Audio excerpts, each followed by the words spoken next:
All right, everyone, welcome back into another NFL DFS video. We have a pretty fun two-game slate here on Saturday where both games, the teams that are playing in them, have actually something to play for. So for DFS purposes, we will not really have to worry about playing time. Although there are some injuries that we'll be talking about that could be creating some pretty good value for us on this two-game slate. So with that, guys, let's go ahead and get into it. So let's start with taking a peek at the game total for the opening game, guys. 43.7 points right now.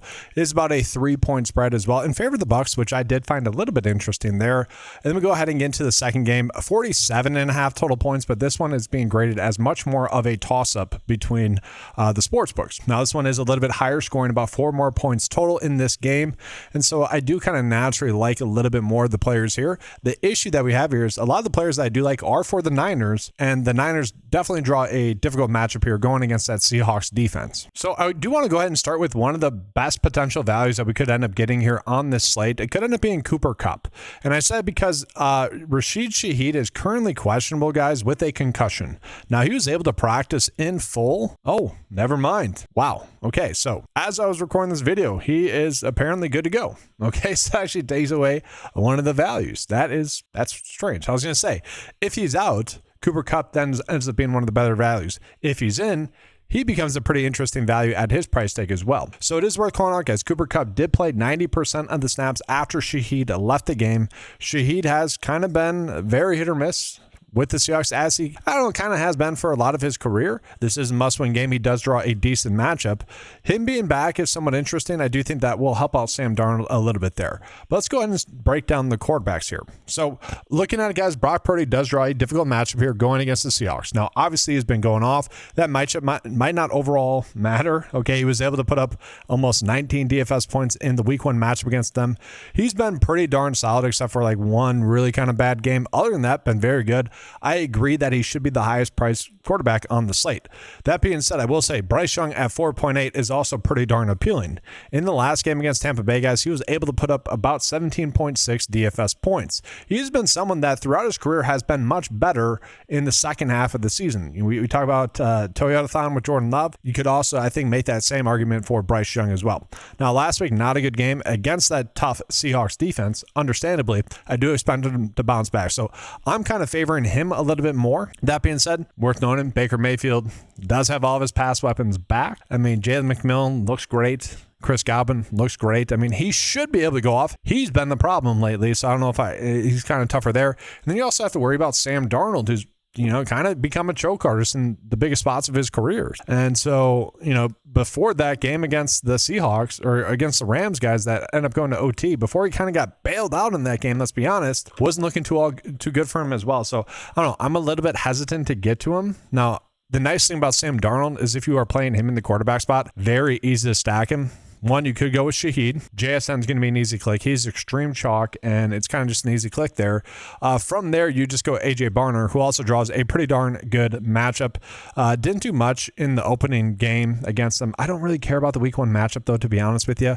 Has been pretty darn productive lately. Now, that's kind of just due to 2 touchdowns. Okay, so you could take that away, and he's not doing all too well. But he's still on the field a bunch and getting targeted a bunch as well. And then we go ahead and let's just talk about some more stacks here as well. So like Brock Purdy, I do think is somewhat easy to stack for how I see it, guys. Like I would just want to go ahead and get to Ricky Pearsall with him. I think he's a little bit appealing here, probably priced correctly, but a little bit appealing there. And then George Kittle, if he's going to be active, obviously George Kittle's fine. If he's inactive, you're just playing Jake Tunges.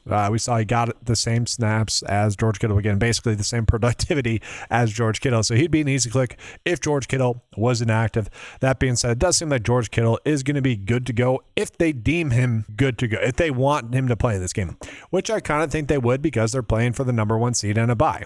So I tend to believe if he is going to be good to go, they're not going to rest him. They're just going to play him, try to get that #1 seed, and then he can rest next week. Same thing with Ricky Pearsall is currently questionable, and same thing with CMC here. Now, Baker Mayfield for a game stack, I do think is a little bit more difficult. Baker kind of goes deep with his pass catchers. Mike Evans is the highest priced. I feel like he's the most difficult to get to.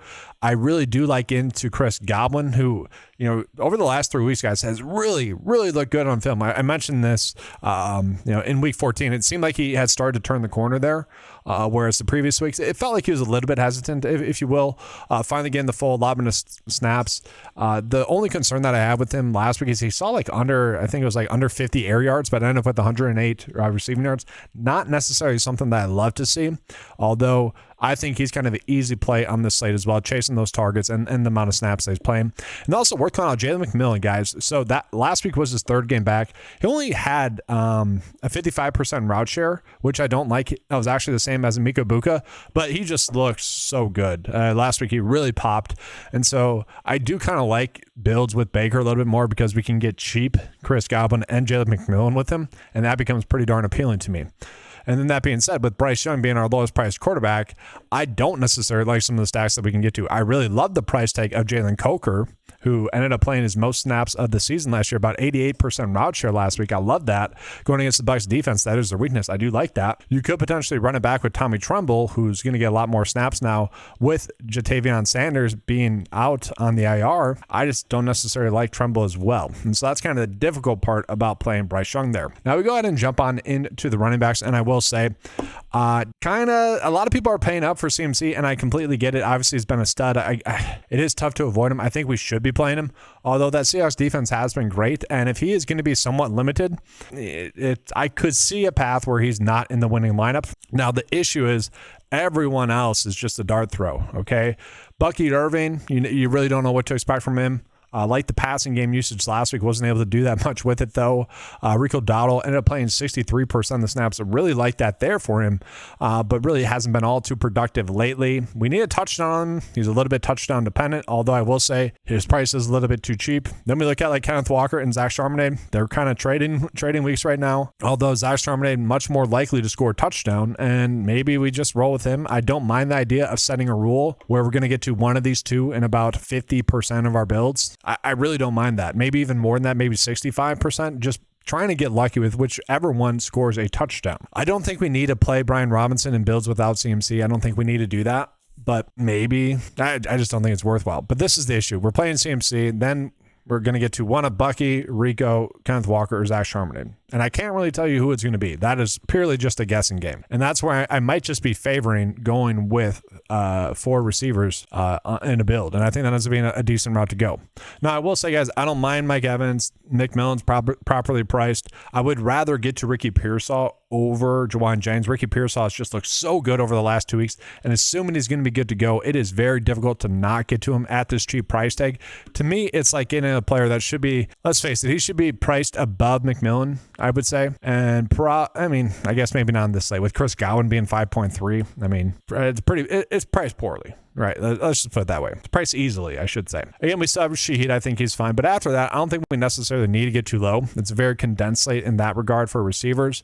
Tight end wise, if George Kittle is active, I do really love the idea of getting to George Kittle. He's kind of the easiest click on the slate, and you would expect him to have a good game. If he is out, Jake Tunges just completely easy click. Other than that, we might just be quarterback stacking there where we're going AJ Barner, Cade Otton, or potentially even Tommy Tremble, which again, I don't necessarily love. DST wise, to me, it is a toss up. I actually kind of favor the Panthers a little bit more just at their price tag. And that leaves us with a little bit more wiggle room to the point where we can go to Rico Dowdle here at 5.9. Obviously, if we're playing Panthers DST, Rico Dowdle is going to be a little bit more appealing there. The issue here is the amount of salary that we have left over. I don't mind AJ Barner, but I think it's pretty simple. We're playing Kittle if we can on the slate, and if not, we're probably going to have to get cheap somewhere else. And so I might do a lineup like this where I get Cooper Kupp into the flex guys, and then we still have solo Bryce Young, which I don't necessarily love. Like, this slate becomes much easier if George Kittle's out because you're just playing Jake Tunges. But I think something like this does make a decent amount of sense. Maybe we could get a little bit cheaper from Rico Dowdle, go Zach Charm, but then we're still left with Bryce Young as our quarterback. I'm fine with Bryce Young kind of solo, just as an FY. He can rush the football. Maybe we get lucky with a rushing touchdown, although maybe we can get really lucky with a Rico Dowdle touchdown, passing touchdown. He has been catching the ball a little bit more, but that's kind of the tough part about this slate. And so from there, guys, I always like to give you guys a little bit of a first look build here. Kind of worth calling out the ownerships right now. This will probably update, I would imagine, but we are getting a lot of CMC, a lot of JSN, as you would expect. I just don't think they're going to be that high owned. Bucky Irving, I don't know. I don't, to me, that's tough. I'd rather pivot if that's going to be the case to some of the other players. Then from there, I do think the chalk somewhat makes sense. Again, I like getting to Coker more than McMillan, but they're both kind of chalk. But let's just run this, see what it spits out to us as some of the top builds. And so right now, it would be Purdy, CMC, Rico, Mike Evans. Again, I like Godwin and McMillan more.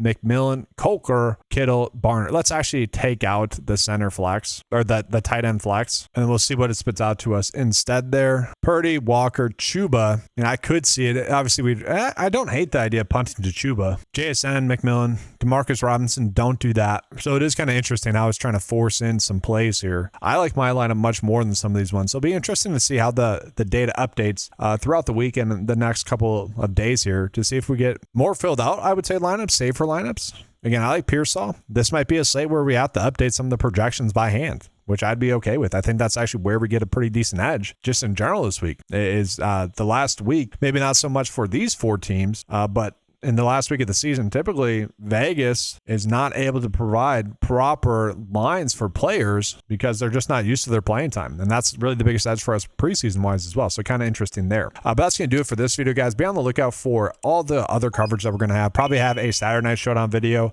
Obviously going to be breaking down the normal Sunday video as well with the Sunday Night Showdown video as well. So be on the lookout for that, guys. Appreciate you being here. Good luck with all your lineups this week. And as always, let's keep cashing.